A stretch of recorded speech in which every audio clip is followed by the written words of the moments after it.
Welcome to Greyhound View. We have a fistful of finals to offer you this week as we go to Shelbourne Park for the Shelbourne Puppy 550 and the Shelbourne 600. We feature Ireland's Stud Dog of the Year, Larkers Jo, with his son Larkers Jo. But first, we're off to Harold's Cross for the final of the Doc O'Connor Puppy Stake.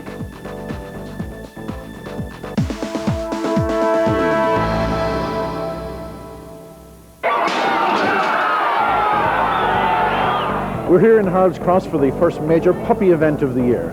It's the final of the Doc O'Connor Puppy 550, a prize of €6,000 on offer. And we have a real star in action, a dog called Flashing Moment, 28-61 winner of his semi-final. He looks like being one of the real stars of the year.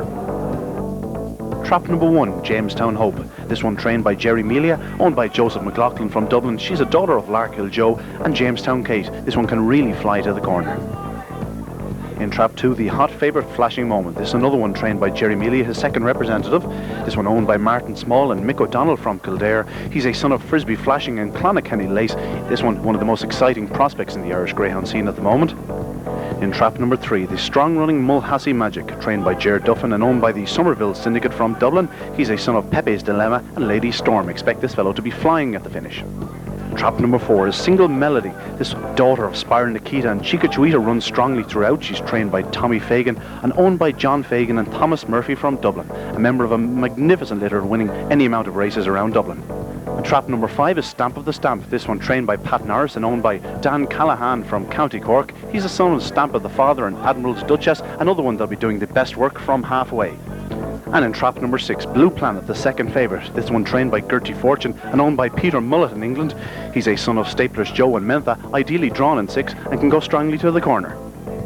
And the dogs now in Trap's fully final of the Doc O'Connor Puppy 525. The hot favourite number 2 Flashing Moment at 4-1 on. In Trap 1, Jamestown Hope, 2 Flashing Moment, 3 Mulhassie Magic, 4 Single Melody, 5 Stamp of the Stamp, and in 6 Blue Planet. And away they go, and fast in the stride is Flashing Moment. This race could be over. In second spot now on the outside, Blue Planet, and on the inside, number 5 Stamp of the Stamp. Trouble in behind, and number 3 is gone second. That's Mulhassie Magic. But out of the second corner, down the far side, it's number 2 Flashing Moment. He's lengths clear. Back in second is Mulhassie Magic, and in third is number 4 Single Melody. But look at Flashing Moment. He's still clear around the last 2 corners. He's about to enter the home straight. He won't be caught. In second, Mulhassie Magic. Back at third, Single Melody. But up the home straight, it's Flashing Moment. What a brilliant greyhound. He beats number 3 Mulhassie Magic. Back in third, Single Melody. And the result of the Doc O'Connor Puppy 525, the winner was number 2 Flashing Moment, the hot favourite at 4-1 on, led from Traps, to beat number 3 Mulhassie Magic. Back in third, Single Melody. The winning time, a fast 28.84. Well, Flashing Moment certainly lived up to his reputation with a brilliant performance in winning the €6,000 final. I have 3 very happy men with me, with the greyhound, the 2 owners, Martin Small, Mick O'Donnell, and trainer Jerry Melia. Mick, you're closest to me. A great effort. Well, he's some dog. I really think this fella, he could pick up a few stakes for us before the end of the year. I think that's a fair assumption. I've had a lot of bad ones, and it's about time I've had a good one. Jerry Mealy, you're well used to putting good dogs through your hands. How do you rate this fellow? I think he's as good as ever I had, you know. Brilliant early pace, hasn't he? Early, yeah. And there's no substitute for it, no is there? Substitute, no. Martin, really you're a man who likes a bet. 3-1 on was a bit short tonight. Short, Michael. I didn't have a bet on him. But there was no need tonight. Just watching him was enough tonight, wasn't it? That's right. We'll have another night. Lads, what will be the target for the dog this year? Well, I'm hoping, I've said it already, he'd be a serious dog in the English Derby if he stays right. And I don't want to run him too much now, but certainly I'd have my eyes on the Podger Stakes and something like the English Derby.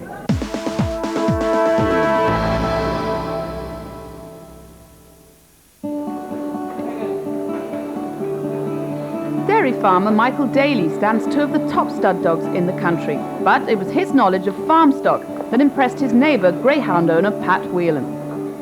When Pat bought the farm, then if there was anything wrong with stock or anything, they'd come looking for one of us, because we had plenty of them and we were supposed to know what we were doing. If the vet couldn't be got in time, they'd come looking for Joe Bloggs here, and we tried to help out, and that's how we'd always been tricking around together. And whenever we'd want a tractor, then if we were stuck for a tractor, you go down and take Whelan's tractor. You mightn't tell them that you were taking it, and you might leave it back with something broken on it. It didn't really matter. But that's basically how we got going. know each other forever, really. Whilst he knew little about farming, Michael's neighbour Pat had an eye for a good greyhound, and when in England, he bought Staples Jo. Well, Pat Whelan bought him when he had run 3 or 4 races, and he basically had turned into open class very early on, and he was offered a lot of money to put him into other yards just to stand him up front. I had nothing to give him, but I told him that I'd do a good job for him, and things have worked out well for both of us. Staples Jo has won the Greyhound Review Stud Dog of the Year award for the last 2 years, which has been a fairy tale for his owner Pat Whelan and Michael Daly. I knew very little about what I was getting myself in for. He was the first stud dog I had. He was also the first stud dog that Pat Whelan had, and we were 2 rookies starting out together basically, and the dog showed me how to mate bitches as well. he does the job there. When I'd be making a mess of it in the beginning, he could throw him away and bring him back after a minute, and he'd come back and he'd do the thing right for me. Despite Staples Jo's seemingly unfashionable breeding, Michael had great faith in his dog. I felt in my heart that the dog was going to be a sensation. I genuinely couldn't see the dog not doing what he did. It was pure, simple and naive, harmless little fella that I am. I literally brought him to every track in the country to show him off, like a geek that I was, I suppose, but we brought him anyhow and people saw him. He's a big, powerful looking dog, a big, healthy animal. He does look the part. He's no nerves, he's great temperament. And anybody that saw him, basically, I think nearly anybody that took an interest in looking at him, bred a bitch to him. He was known as the freak. The adverts and the opposition were breed to a champion, not to a freak. And the freak has made it big time. Because basically he's a freak, but he was an outcross which was needed badly. He had no Sandman blood, he had no I'm Slippy blood, and they had dominated the damn lines of the breeding scene for 20 years. And between the two of them, then I had a dog here, pure old-fashioned Irish breeding, that could go in and mate literally every bitch in the country. And he suited an awful lot of them. He suited the Sandman lines particularly well, because the whole thing had been blotted up with Sandman down the years. As well as that, when Larkers arrived on the scene, he went into top class straight away, and that was a huge, huge help. He came here and ran in the Derby, went unbeaten to the final. He did 30 seconds around Shelbourne Park, his first ever look at the place for the 550. That was when the track record was 29.98. He went within 2 spots at the clock. Went to Shelbourne for the Ledger a few weeks later, and he won that. And he went to stud after that. Larkers Jo's racing career has been a great boost for the reputation of his sire, Staples Jo. When Larkers Jo went to stud, his father was able to return the favour. There was a surplus of bitches coming in at that stage then for Staples Jo. So they took a chance. If they couldn't get Staples, they were quite happy to take Larkers Jo because he was such a fast dog. They had seen it for themselves. Around Shelbourne, he was in a league of his own as regards pace. His crop came out then, he had 25 litres bred over that winter. They ran in Ireland last year and he ends up at number 6 position in the Irish stud dog charts, which is a hell of a start. Last year he'd have mated approximately 200 bitches, all natural mating, which will leave him a hell of a lot of litters to come out next year. And I think if his daddy has been the number 1, I think what this other fella is going to do is going to be in a different league altogether. Michael believes a lot of his success is down to timing. If I was starting Staples Jo today, I'd say I'd have a hell of a hard job to get them proven. There's so many syndicates out there. They're buying these highly bred pups. So there's 5 or 6 dogs in the country mating 90% of the bitches. It leaves the unproven dogs are becoming very, very hard to get bitches for. The market is there for a pup by Staples Jo, Larkers Jo, Top Honcho, Vintage Prince, Come On Ranger, Spiral Nikita. They're getting as many bitches as they can possibly mate. When I was starting off at Staples Jo, what the breeders were doing, they were breeding a litter and they were bringing them to the sales or bringing them to the track, or they were racing them themselves. Nowadays a good well-bred sapling is making 3,000 to 3,500. A good well-bred pup is making 3,000 to 3,500 in 3 or 4 months. The market has gone so tight at the top. There's so much money to be made out of litter pups by Larkers Jo at the moment. If you have 5 dogs in a litter, you have 15 grand.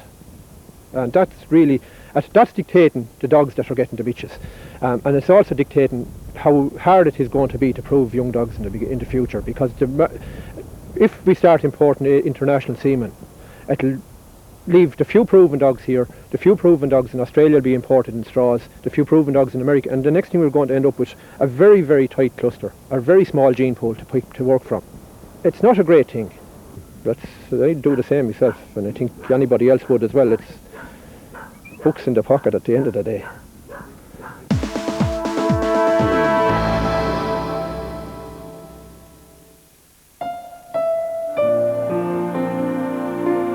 Derby Lane, originally known as St. Petersburg Kennel Club, has been the home of greyhound racing in North America since 1925.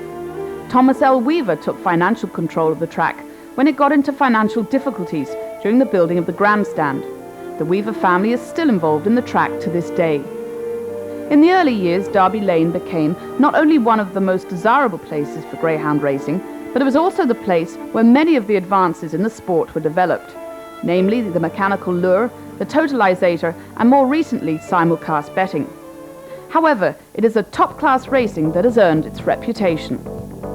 Here comes Harrison. They're off and racing in the feature. At the break, it's a 3, 5, 2, 7, 1, 4, 6, and 8.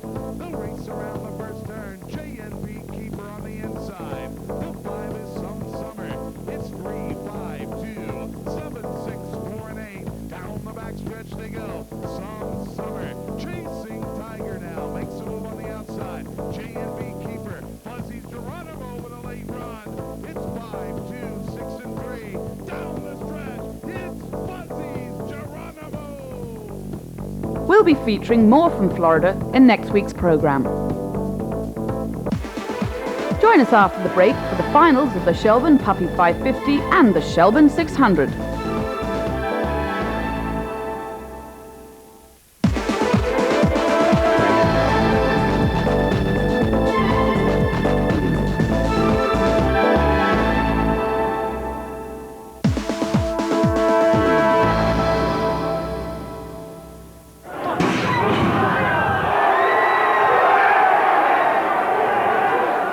Well, once again, Shelbourne Park hosts a fantastic night racing this Saturday night with the finals of the Shelbourne Puppy 550 and the confined 600. Paul Hennessy holds a strong hand in both. National Puppy Stake winner Rebel Watcher is the favourite in the 550, while Moving Customer is the favourite in the confined 600. In Trap 1, we have a Rebel Watcher owned by Barry Cullinan from Cork, trained by Paul Hennessy, a son of Leamount Watcher and Just Queenie. This fellow, winner of the National Puppy Stake here before Christmas, came with an explosive late run to win then, and he's a very clear favourite, even money, as we speak. Number 2, a Northern Runner Spelt Wrong, owned jointly by Ignatius Hampsey and Ger Derry from Tyrone, a son of Rowan Oakey and Stock the Rocks. This fellow, incidentally, won the National Puppy Stake consolation race. He has very good early pace and the likely leader from Trap 2. Number 3 here is a young dog that looks a real stare in the making, Top of the Best, owned by Sandra Raleigh from Kildare, trained by Fraser Black.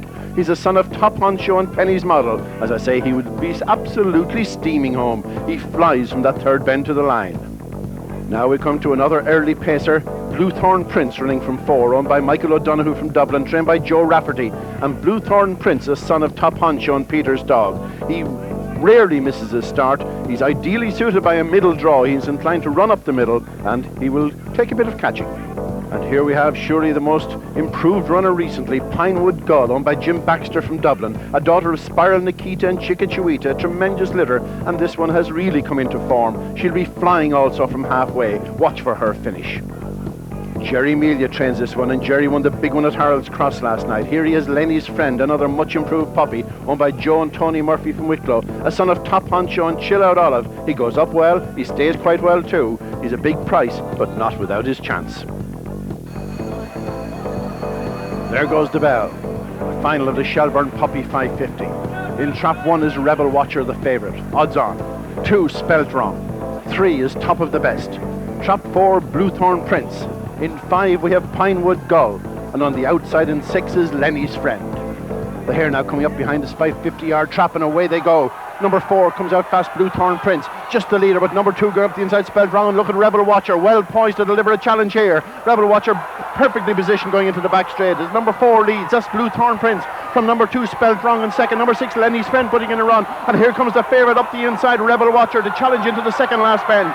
Rebel Watcher going up the inside of Bluethorn Prince. He ranges up to him, it's neck and neck on the last bend, and Rebel Watcher just goes on, and he's starting to go away now, Rebel Watcher. Number 6 is sticking to it nicely on the far side, Bluethorn Prince on this side, but it's Rebel Watcher all the way. He's done the big puppy double here at Shelbourne, and Rebel Watcher romps home in a time of 30:47.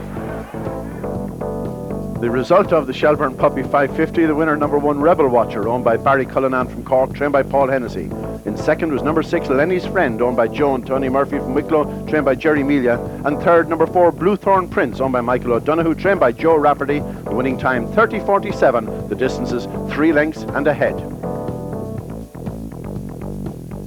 Well, I'm with Barry Cullinan, owner of Rebel Watcher. You're getting a bit used to this. I am indeed in, yeah. Delighted to be up here and delighted with the win. Talk us through the race, Barry, will you? Well, all we needed him was to be second or third at the first spin. That's what we wanted him for. And once he had the back straight to make a bit of ground on him, we knew we were home and dry, you know, because it was a power-packed run. Fantastic dog. What can you say about him? He's won the Savannah Kennels Waterford Puppy Stakes here, 525, and he's won the 550 here, so you can't ask any more from a young dog, you know. Last time we spoke to you, you told us the produce stakes was the next target. It was indeed, yeah, and that was it until actually a week before this 550 started. Paul Hennessy rang me and he said, Barry, we have to give the dog a run. He's itching to run, you know. So we just put him in here just for the couple of runs. Last Saturday night he had a muscle injury in the semi-final, and Paul, fair play to him, put huge work into him all week and got him right, and it was a tribute to Paul Hennessy as well, you know. So the produce stakes remains the target? Oh yeah, it is the main target, yeah. These are changing times in greyhound racing. One of the great traditions of the sport is the bookmaker chalking up his prices. Well, things are changing very much. We now have computerized betting, as you've seen on the horse tracks for the last few years. It's now coming to the greyhound track, as we see here behind me. And I have with me Paddy Meehan, who's the Irish agent of BetLink. Paddy, when exactly is this being introduced to the tracks? Well, we're introducing it on a trial basis for the next 3-4 weeks, and we're hoping that we can create enough interest that we will get plenty of bookmakers interested with the bright lights and the speed, and it's built for speed. The software is totally built for speed, and we hope that it'll be a big winner for them. How exactly does it work? It's very, very simple, where they nominate the dog number and price, and it's a electronic pen that tips off a board, and it just prints a ticket instantly.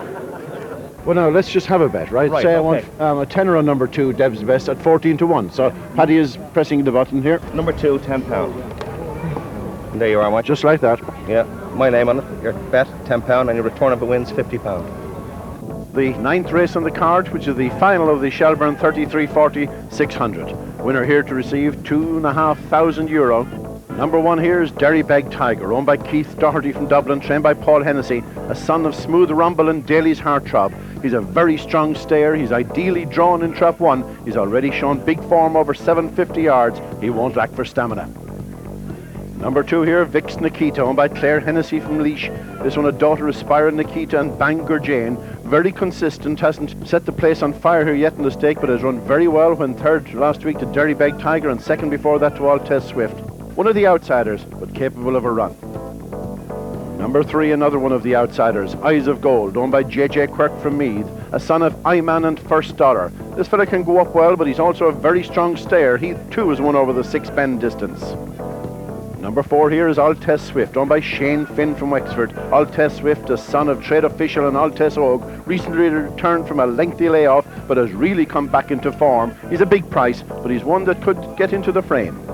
The likely leader here, number 5, Kinrush, owned by Brendan McHugh from Tyrone, trained by Sean Hurl, a son of Pepe's Dilemma and Moorfield Fairy. Good early pace and only caught very close home by the favourite Moving Customer in the semi-final. And the favourite is Moving Customer, owned by Seamus Murphy from Dublin, trained by Paul Hennessy, a son of Always Good and Good Customer. Normally he's way out at the back early on, but watch this fellow finish. He's an absolute rocket from halfway and a very deserving favourite. The final of the Shelbourne 33/40/600. In 1, Derrybeg Tiger. In trap 2 is Vix Nikita. 3 is Eyes of Gold. 4, Altesse Swift. 5, Kinrush. And the favourite Moving Customers in 6 as the hare comes around the final bend. Up behind the traps and ready to go, and it's number 4 shows fast. That's Altesse Swift, with number 5 putting in a run, Kinrush, to the bend, but Moving Customers closer to normal on the outside, but he could get into trouble here as number 4, that's Altesse Swift, is a lead of 6 lengths into the back straight, and the favourite's now in second, Moving Customer. He moves from here. It's Altesse Swift in front, Moving Customer flying in second place. Number 2, Vix Nikita challenging Eyes of Gold for third, but onto the last bend, Altesse Swift in front, Moving Customer closing rapid. He usually runs very wide off the last, but here he comes past. Altes Swift in front, but it's Moving Customer. Storms to the front and wins it in style from number 4 Altes Swift in second and number 3 Eyes of Gold third in a brilliant time of 32.99. The result of the Shelbourne 3340 600, the winner number 6 Moving Customer, owned by Seamus Murphy, trained by Paul Hennessy. Second number 4 Altes Swift, owned by Shane Finn. And in third place number 3 Eyes of Gold, owned by JJ Quirk. The time 32.99. I'm with the jubilant connections of Moving Customer. Seamus, you must be delighted with the dog. Yeah, he's a great dog. Like we bought him to actually win the Derby earlier last year, and he didn't actually stay that distance. He wanted a longer trip, and as it's proved here tonight, it's the trip he needed. And actually he needs further, but 600 yards he showed it here, and he's been staying all in that distance since we bought him. Like he's been going 557, 575 and 600, but really it's 700 he needs, so hopefully he'll go that distance now in the near future. You must have heart failure sometimes watching him race. Yeah, it can get, particularly when he comes out in the back. He's bad at coming out of the box. But when he gets moving, then you start getting your confidence back and say, oh, well, this fella's coming home and he's going to win. So tonight it's the same. Patricia and Rory, I believe there's a kennel companion of his, Late Late Show. You might want to take him on the Euro Off Track 600. Yeah, sure. We'll try our best. I think we'll take him. If Pat Kenny's willing, we are. Well, Pat, come and get us. Exactly. Well, hope you have a big year ahead in 2002. Please God, yeah. We've another good dog as well, Hello Bud, so we're hoping the two of them will have a very successful year this year, so please God. The sixpence stars. Exactly. Well, it may be cool here at Shelbourne Park, but one man that was certainly on fire is Paul Hennessy. Not alone did he have the 2 winners of the finals, but he had 3 other winners, making a 5-timer on the night. What an achievement. But Simply Supreme makes it 5 in a row for Paul Hennessy. It's a very busy week on the track front, commencing with the heats of the Sonic Flight Stake at Cork on Thursday. Then on Friday, the heats of the Evelyn 750 will be run at Harold's Cross, while the second round of the CME 575 will be run at Newbridge. Galway staged the semi-finals of the Catherine Burke Cup, and Tralee will host the heats of the Kaleli Kebab 525. On Saturday, the Guinness Trophy, the first of the season's traditional classic trials, will get underway at Cork, where the final of the Limerick Break Stake will also be run. Waterford and Thurles have special programmes for visitors to the national meeting. On Sunday, there will be a huge crowd for the National Festival meeting at Thurles, featuring the 2 international races. And then next week, from Monday to Wednesday, there will be a host of excellent racing at Waterford. Don't forget, next week Greyhound View soaks up the sun in Florida as we get a glimpse of racing American style, whilst on the home front our fixtures come from Thurles and Harold's Cross. The 2001 Greyhound View video is still available at a price of €25.38. To order by phone, just call Dublin 016603164 or send a cheque to Greyhound View, the Irish Greyhound Board, 104 Henry Street, Limerick.